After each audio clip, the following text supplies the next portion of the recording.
राहुल गांधी ने अडानी पे सवाल करने का कीमत चुकाई है। भारत जोड़ो यात्रा भी एक सत्याग्रह का रास्ता था। आप जब मीडिया में कुछ नहीं आने देगी, आप जैसे चंद पत्रकार पूछ रहे हैं, दिखाते हैं। लेकिन भाजपा ये भी आरोप लगाती है, जब कांग्रेस सत्ता में थी तो उन्होंने तो इमरजेंसी लगाई थी, असली हत्या तो कांग्रेस ने की। कितनी आवाज़ बंद करेगी?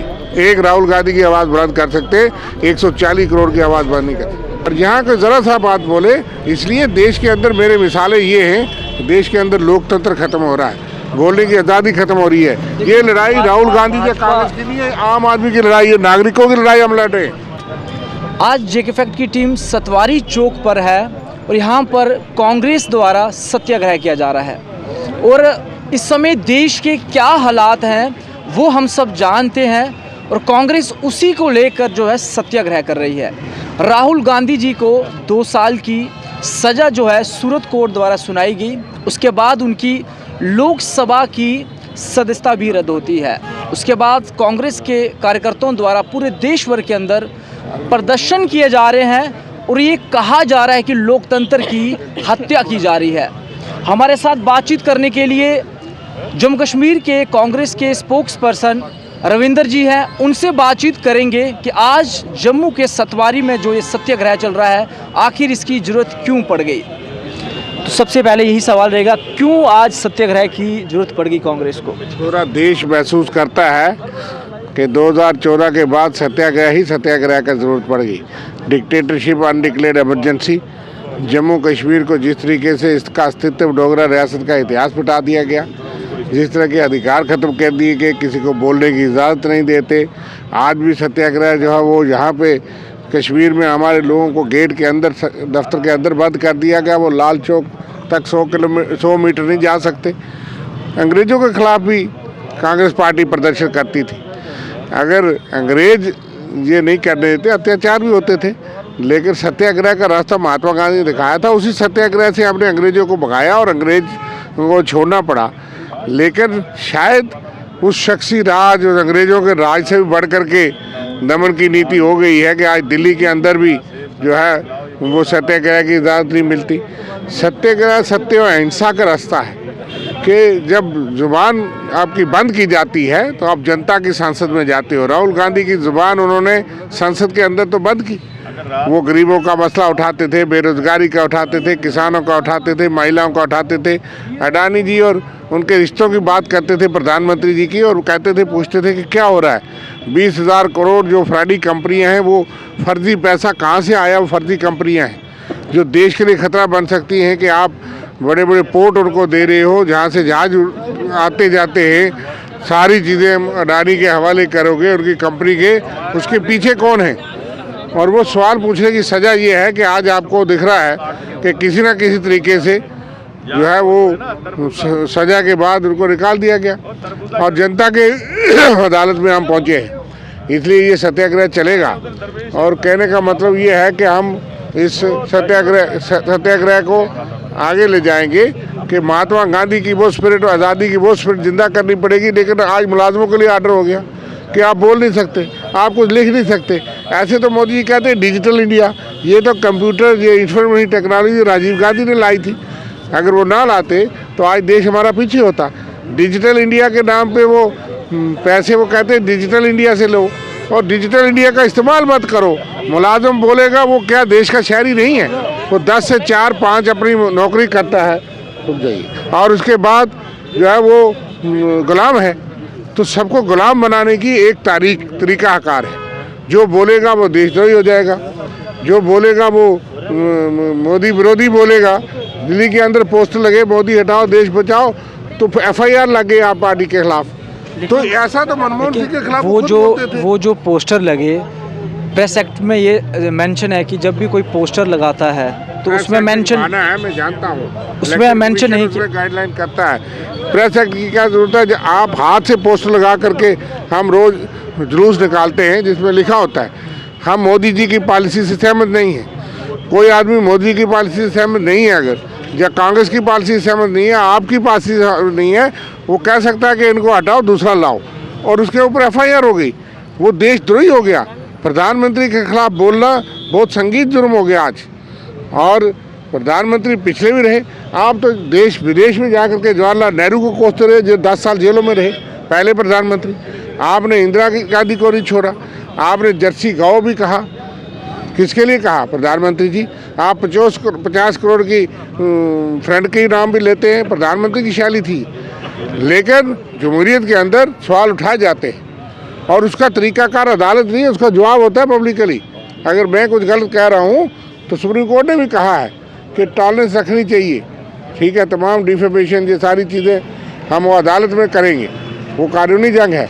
लेकिन सुप्रीम कोर्ट ने भी कहा कि अगर कोई टिप्पणी की जाती है तो उसका काम है फौरी तौर पे सरकार उसका जवाब दे। अगर कोई इल्ज़ाम, मुझे सूचना मिलती है, अगर मैं वेरीफाई करता रहूँगा 6 महीने तक, तो आपको पता लगेगा कि वो खबर ही नहीं रही।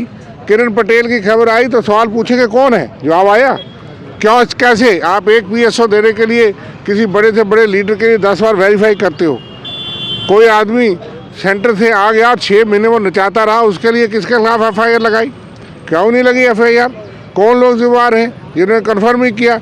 लेकिन आपने मोदी जी जब BJP के खिलाफ बोलना है तो पहली डिटेल इन्वेस्टिगेशन करके बोलोगे, नहीं तो FIR लगेगी। लेकिन जैसे भाजपा जब से भारत जोड़ो यात्रा समाप्त हुई है तो भारत के अंदर एक और ऊर्जा आई है, उसके बाद भाजपा कहीं बौखलाहट में आकर इस तरह से। ये सच बात है जो आप कह रहे हैं, यही हकीकत है कि उनको लगता नहीं था कि उन्होंने देखा कि 2024 से चुनाव की ये तैयारी है, आवाज़ बंद करना, अभी और बड़े बड़े कदम कटेंगे कि लोगों को दहशत पैदा करना। अब ये डर के आप तो जीत नहीं सकते, अब ये दहशत करके डरा के लोगों को धमका के कि लोग बोले ना, और इनका मीडिया और इनका सोशल मीडिया बोलता रहे, झूठ फैलाता रहे। जवाहरलाल नेहरू के दादे परदादे का नाम कोई मुसलमान रख दे, कोई FIR नहीं। पूछा कि इस देश के अंदर प्रथम प्रधानमंत्री के खिलाफ जो है वो उसके दादे परदादे का नाम मुसलमान बताने वाले कौन है? क्या गवर्नमेंट उसका एक्शन नहीं करना चाहिए? महात्मा गांधी के हत्यारे के मंदिर बनते हैं, उसके खिलाफ मोदी सरकार ने क्या एक्शन किया? कौन PSA में डाले? और यहाँ के ज़रा सा बात बोले, इसलिए देश के अंदर मेरे मिसालें ये हैं कि देश के अंदर लोकतंत्र खत्म हो रहा है, बोलने की आज़ादी खत्म हो रही है। ये लड़ाई राहुल गांधी के कांग्रेस की नहीं है, आम आदमी की लड़ाई है, नागरिकों की लड़ाई हम लड़ रहे हैं। लेकिन भाजपा ये भी आरोप लगाती है जब कांग्रेस सत्ता में थी तो उन्होंने तो इमरजेंसी लगाई थी, असली हत्या तो कांग्रेस ने की 1975 सामने डिक्लेयर थी ना, ये अनडिक्लेयर्ड इमरजेंसी उससे खतरनाक है। वो डिक्लेयर्ड इमरजेंसी थी, उस पर कई बार 50 साल से डिबेट हो चुके हैं। आज 1975 से आप 47 साल आगे चल चुके हैं, आप 75 को देख रहे हो और 2023 में हो। अगर कोई वहाँ गलती हुई भी है वो अलग बात है, लेकिन वो आम आदमी को तंग नहीं किया गया, उसमें सिर्फ जमाखोरों जो उनके खिलाफ कार्रवाइयाँ हुई। लेकिन इस वक्त जो है आम आदमी को बोल के दिखाए, अगर वो कहता है कि मोदी जी हटाओ तो FIR लगेगी। आपको प्रिंटिंग प्रेस दिखानी है क्योंकि उसके खिलाफ ही पर्चा हो। चुनाव में इस तरह का है, ये एक्ट है, लेकिन आप एक तख्ती पे लिख के अपने हाथ से तो चल सकते हो, प्रोटेस्ट कर सकते हो। लेकिन वो तो दीवारों पे चिपका रहे थे, जो ईश्वर आप कह रहे हैं। दीवारों पे वो कानून है, वो डिफेसमेंट एक्ट बना है ना, पब्लिक प्रॉपर्टी डिफेसमेंट एक्ट यहाँ भी है, प्रेस एक्ट यहाँ भी है। मैं कानून भी पढ़ा हूँ, वकील भी हूँ, मैं जानता हूँ। मकसद ये नहीं है, वो अलग कार्रवाई करिए, लेकिन इससे अपमान नहीं हो गया प्रधानमंत्री जी से। अगर हम सहमत हैं नहीं हैं तो हमारी जमहूरियत की खूबसूरती है, उससे प्रधानमंत्री जी का अपमान नहीं हुआ, उनके पद का अपमान नहीं हुआ, देश का अपमान नहीं हुआ। हम सहमत नहीं हैं। विदेशों में लोग अगर सताए जाते हैं, काम नहीं करते, वो 1 घंटा अपना काम ज़्यादा बढ़ाते हैं। मुलाजिम जो है वो 1 घंटा और प्रोटेस्ट पे काम करता है। यहाँ सत्याग्रह बताया था कि हम इतने गोली जो जनरल डायर के साथ मुकाबला नहीं कर सकते। गांधी जी ने कहा खुद भूख हड़ताल में बैठ जाओ, खुद धरने पे बैठ जाओ, मुंह बंद करके बैठ जाओ, लेकिन अपने आप को समर्पित कर दो कि मारो गोली, कितने को मारेंगे। इसलिए हम उस रास्ते पे चलेंगे, जेल भरे, आगे आगे जो निर्देश होगा वो करेंगे। कितनी आवाज़ बंद करेगी? एक राहुल गांधी की आवाज़ बंद कर सकते, 140 करोड़ की आवाज़ बंद नहीं कर सकते। क्या लगता है कि सत्याग्रह अब कब तक चलेगा? जब तक ये जुल्म की चक्की में संघर्ष हमारा नारा है। भारत जोड़ो यात्रा भी एक सत्याग्रह का रास्ता था। आप जब मीडिया में कुछ नहीं आने देंगे, आप जैसे चंद पत्रकार पूछ रहे हैं, दिखाते हैं, लेकिन बड़े बड़े चैनल सारे खरीदे हुए हैं, बड़े बड़े लोगों ने खरीदे हैं। नाम सुनते हैं अडानी जी का, अंबानी जी का, कोई और लोगों का, तो उसमें कांग्रेस की खबर 2 मिनट के लिए आती है, ठीक है, इसलिए सोशल मीडिया थोड़ा चलाता है, उनको डराने का ढंग है। इसलिए सारा मीडिया खराब नहीं है, लेकिन चंद बड़े चैनल उनके मालिकों को प्रेशर होता है। आप लोग तो पत्रकार लोग फील्ड में घूमते हो, मेहनत करते हो, शाम को कितना दिखेगा जो चैनल वाले, हम उनको दोष नहीं देते। एक वातावरण देश के अंदर ऐसा है। लेकिन भारत जोड़ो यात्रा में यहाँ जब लखनपुर में जब वापस समाप्त होकर चली गई तो एक वीडियो जो है वायरल हुई थी, जिसमें उसमें ये कहा था कि कांग्रेस ने जो यहाँ जितनी भी एडवर्टाइजमेंट यहाँ लगाई है 14-1 लाख रुपया है उस व्यक्ति का नहीं दिया है। वो देखिए, वो अलग मुद्दा है। हमारा काम किसी कंपनी के साथ ठेका था, उसने आगे अगर दूसरा ठेकेदार लाया, उसको सबलेट किया, तो वो उस कंपनी के खिलाफ करे, तो वो अदालत का काम है। वो कांग्रेस पे आरोप लगा नहीं, कांग्रेस पे आरोप सिर्फ ब्लैकमेलिंग है। वो कानून कोर्ट में जाए, कोर्ट में गए हैं, सिद्ध करेंगे, विद इंटरेस्ट ले लेंगे। यही चीज़ हमने मिस्त्री के साथ, राम के साथ ठेका किया, उसने आगे शाम को दे दिया। 100 रुपये का ठेका था, उसने 90 रुपये में आगे दे दिया, तो 90 रुपये उसने देने हैं, 10 रुपये उसे बने। हमारा राम के साथ ठेका था, वो केस करेगा तो हम जवाब दें। ये थोड़ा सा आपको देखना पड़ेगा कि वो मामला अलग है, उसमें जो उनका जायज़ हक होगा वो भी हो जाएगा।